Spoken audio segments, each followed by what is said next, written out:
आज के वीडियो में हम सेंटेंस का सेकंड पार्ट सीखेंगे, सब्जेक्ट प्रेडिकेट और हिंदी और इंग्लिश के सेंटेंस स्ट्रक्चर में डिफरेंस क्या है।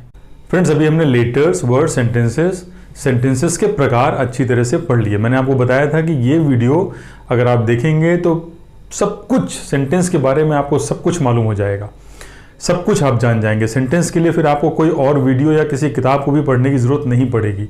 ये वीडियो देखिए और सेंटेंस के बारे में पूरी जानकारी लीजिए। उसी की अगली कड़ी है, जो नेक्स्ट स्टेप है, अब मैं आपको बताने जा रहा हूँ सब्जेक्ट एंड प्रेडिकेट। मैं आपको बता दूँ, सेंटेंस आपने पढ़ा, every sentence has two parts. प्रत्येक सेंटेंस के दो पार्ट होते हैं। आइए देखिए इन सेंटेंसेस को देखिए। Ram goes to school daily. प्रत्येक सेंटेंस के दो पार्ट जो होते हैं, एक पार्ट होता है जो काम करता है, जो डूअर होता है, जो एक्शन करता है, वो होता है कर्ता, जिसको हम कर्ता बोलते हैं, काम करने वाला। आप इस सेंटेंस में देखिए, Ram goes to school daily. कौन काम कर रहा है? स्कूल जाने का काम कौन करता है डेली? राम। तो राम यहां पर क्या है? सब्जेक्ट है, यानी जो काम करता है, जो डूअर होता है, जो एक्शन करता है, उसको हम क्या बोलेंगे? सब्जेक्ट बोलेंगे।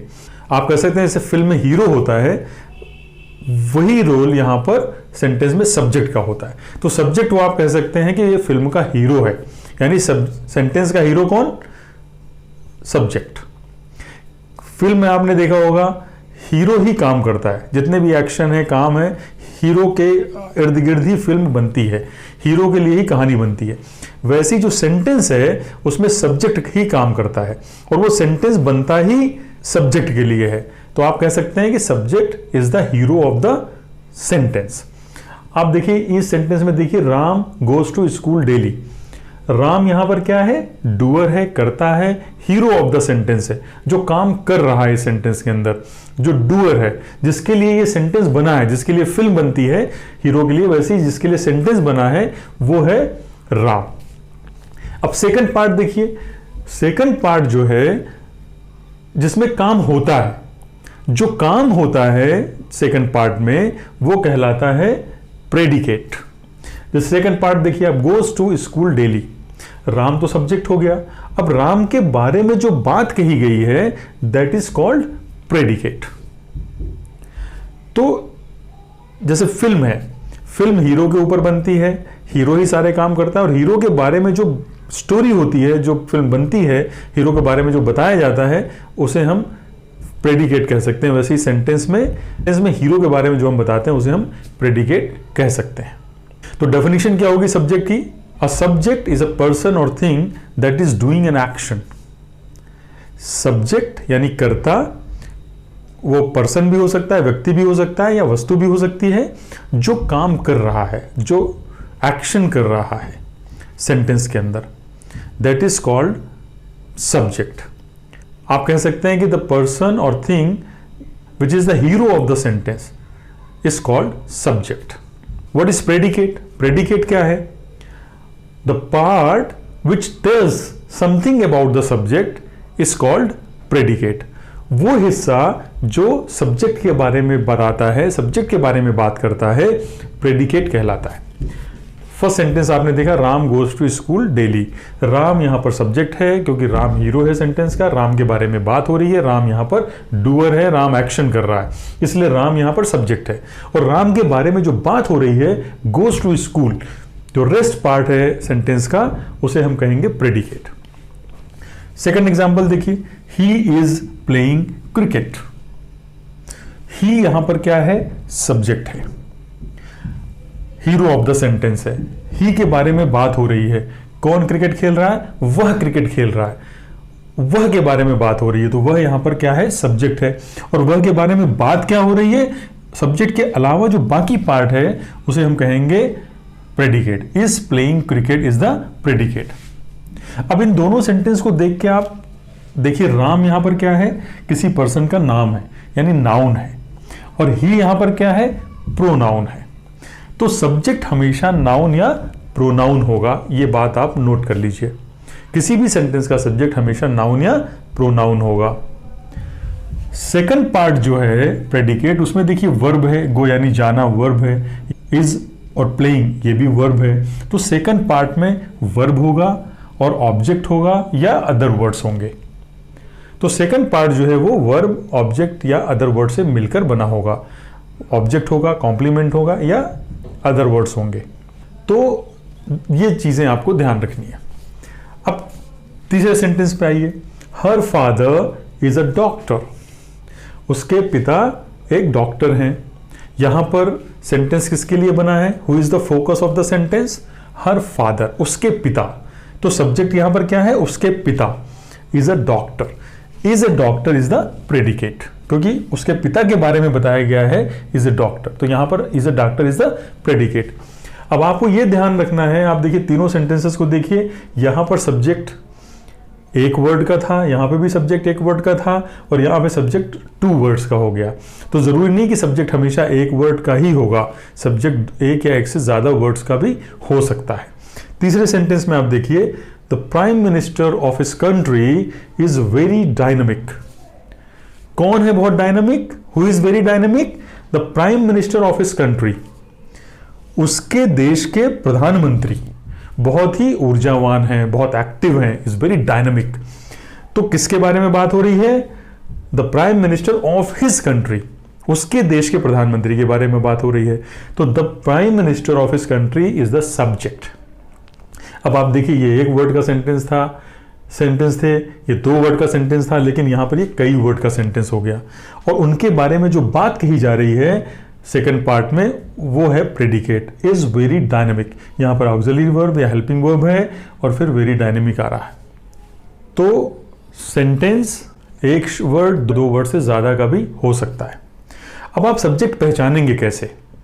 आप सब्जेक्ट पहचानने का सबसे आसान तरीका है, आप क्वेश्चन करिए हु, यानी कौन, और जो आंसर आएगा वही उस सेंटेंस का सब्जेक्ट है। जैसे फर्स्ट सेंटेंस में देखिए, Ram goes to school daily. Ram रोज स्कूल जाता है। Who goes to school daily? कौन स्कूल रोज जाता है? Ram. Ram is the answer, तो राम यहां पर सब्जेक्ट है। इसी तरीके ही इज प्लेइंग क्रिकेट। कौन क्रिकेट खेल रहा है? Who is playing cricket?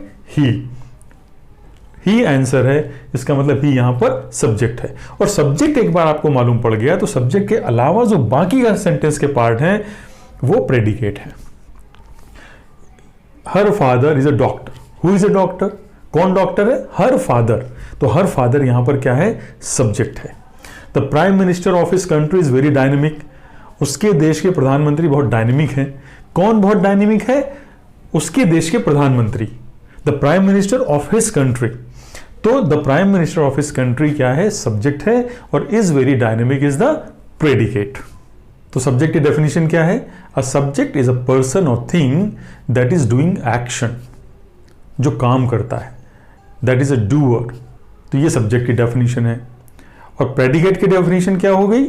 The part which tales something about the subject is called predicate. Sentence का वो हिस्सा जो सब्जेक्ट के बारे में बात करता है, सब्जेक्ट के बारे में बताता है, इज कॉल्ड प्रेडिकेट। मैं आपको एक सेंटेंस के थ्रू प्रैक्टिस कराता हूं, जिससे आपको सब्जेक्ट और प्रेडिकेट पहचानने में बहुत आसानी होगी। आइए हम सब्जेक्ट और प्रेडिकेट की प्रैक्टिस करते हैं। See the first sentence, I read. आप बताइए इसमें सब्जेक्ट कौन है और प्रेडिकेट कौन है? सब्जेक्ट के बारे में मैंने आपको बताया था कि subject is the hero of the sentence. Subject is the doer, जो एक्शन करता है। और उसको पहचानने का तरीका भी मैंने आपको बताया था। ये तो 2 वर्ड का सेंटेंस है, इट्स वेरी सिंपल। आपको मालूम है कि आई यहां पर सब्जेक्ट है और रीड यहां पर वर्ब है, जो यहां पर प्रेडिकेट है। तो यहां पर आई है सब्जेक्ट और रीड क्या है? प्रेडिकेट है। अब दूसरे सेंटेंस पे आइए, आई रीड द बुक। अब आप बताइए यहां पर सब्जेक्ट कौन है और प्रेडिकेट कौन है? Yes, I is still the subject. कौन किताब पढ़ता है? Who read the book? I. तो आई यहां पर सब्जेक्ट है, लेकिन आई के बारे में बात बताने के लिए 2 वर्ड और बढ़ गए। तो ये रीड द बुक पूरा ये प्रेडिकेट है। तीसरे सेंटेंस में आइए, I read the book in the library on Tuesday. आप फिर से देखिए इस सेंटेंस को, I read the book in the library on Tuesday. मैं मंगलवार को लाइब्रेरी में किताब पढ़ता हूं। यहां पर देखिए कौन किताब पढ़ता है। जब सेंटेंस लंबा हो तो थोड़ा सा आपको सब्जेक्ट पहचानने में प्रॉब्लम हो सकती है, लेकिन मैंने आपको तरीका बताया कि आप क्वेश्चन पुट करेंगे हु, कौन किताब पढ़ता है लाइब्रेरी में मंगलवार को? आई, तो आई यहां पर क्या है, सब्जेक्ट है।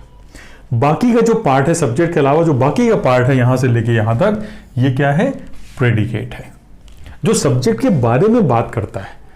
The part which tells about the subject is called predicate. तो I is the hero of the sentence, जिसके बारे में सेंटेंस में बात हो रही है, और उसके बारे में जो बात हो रही है that is called predicate. Next example देखिए, principal of his school read the book in the library. अब बताइए इसमें सब्जेक्ट कौन सा है। घबराने की बिल्कुल जरूरत नहीं है, मैंने आपको बताया था कि आप क्वेश्चन पुट करिए, who read the book in the library. Library में किताब कौन पढ़ता है, प्रिंसिपल ऑफ हिज स्कूल, उसके स्कूल के प्रिंसिपल, उसके स्कूल के प्राचार्य लाइब्रेरी में किताब पढ़ते हैं। तो आंसर क्या आया, प्रिंसिपल ऑफ हिज स्कूल। तो प्रिंसिपल ऑफ हिज स्कूल जो है ये है सब्जेक्ट, और सब्जेक्ट के अलावा जो बाकी का पार्ट है वो है प्रेडिकेट। तो मैंने आपको बताया था कि सब्जेक्ट एक वर्ड का भी हो सकता है, एक से ज्यादा वर्ड के भी हो सकते हैं। सब्जेक्ट हमेशा नाउन या प्रोनाउन होंगे, प्रेडिकेट के पार्ट में वर्ब होगा, और वर्ब के अलावा भी ऑब्जेक्ट, कॉम्प्लीमेंट या अदर वर्ड्स होंगे। तो मेरे ख्याल से अब सब्जेक्ट और प्रेडिकेट आपको बिल्कुल क्लियर हो गया होगा। इसके बाद मुझे नहीं लगता कि आपको सब्जेक्ट या प्रेडिकेट फिर से कहीं समझने की जरूरत है। लेकिन कुछ ऐसे भी सेंटेंसेस होते हैं जहां पर कर्ता यानी सब्जेक्ट सेंटेंस के शुरू में नहीं आता। आपने देखा कि इन सेंटेंसेस में एक चीज और थी कि सब्जेक्ट जो है सेंटेंस के शुरू में आ रहा था, लेकिन अगर सेंटेंस के शुरू में सब्जेक्ट नहीं आता तो कैसे पहचानेंगे, बहुत रेयर कभी यूज होता है। Sweet are the uses of adversity, यहां पर बताइए, आप क्वेश्चन रखिए, who are sweet, the uses of adversity. तो uses of adversity is the subject. ऐसा नहीं कि सब्जेक्ट हमेशा पहले ही आएगा। तो कुछ ऐसे सेंटेंसेस बनते हैं जिनमें सेंटेंस में सब्जेक्ट सेंटेंस के बाद भी आता है। बाकी का पार्ट सब्जेक्ट के अलावा ये जो पार्ट है ये क्या कहलाएगा, प्रेडिकेट। तो ये ध्यान रखेंगे आप, एग्जाम में या कंपटीशन में इस तरह के सेंटेंसेस आते हैं तो आपको ध्यान रखना है। पहचानने के लिए मैंने आपको बताया है, आप उसी का यूज करेंगे और पहचानेंगे सब्जेक्ट क्या है। कुछ ऐसे भी सेंटेंस होते हैं जहां पर सब्जेक्ट अंडरस्टूड होता है, सब्जेक्ट लिखा नहीं जाता।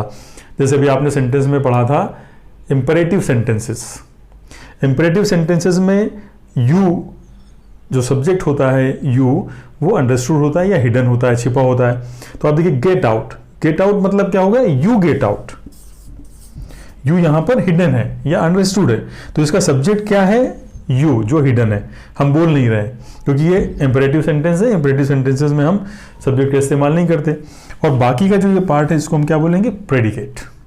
इसी तरीके से इस सेंटेंस में भी यू हिडन है या अंडरस्टूड है, और इसीलिए ये सब्जेक्ट है, और ये जो पार्ट है ये प्रेडिकेट है। फ्रेंड्स, आपने देखा कि सब्जेक्ट और प्रेडिकेट भी आपको बहुत अच्छे से समझ में आ गया होगा। ये वीडियो देखेंगे आप वर्ड्स और सेंटेंसेस के लिए, हमेशा इस वीडियो को देखिए। एक बार दो बार अगर इस वीडियो को आपने ध्यान से देख लिया तो सेंटेंस और उसके प्रकार, सब्जेक्ट, प्रेडिकेट पहचानने के लिए आपको किसी वीडियो को देखने की जरूरत नहीं पड़ेगी, न ही आपको किसी किताब की जरूरत पड़ेगी।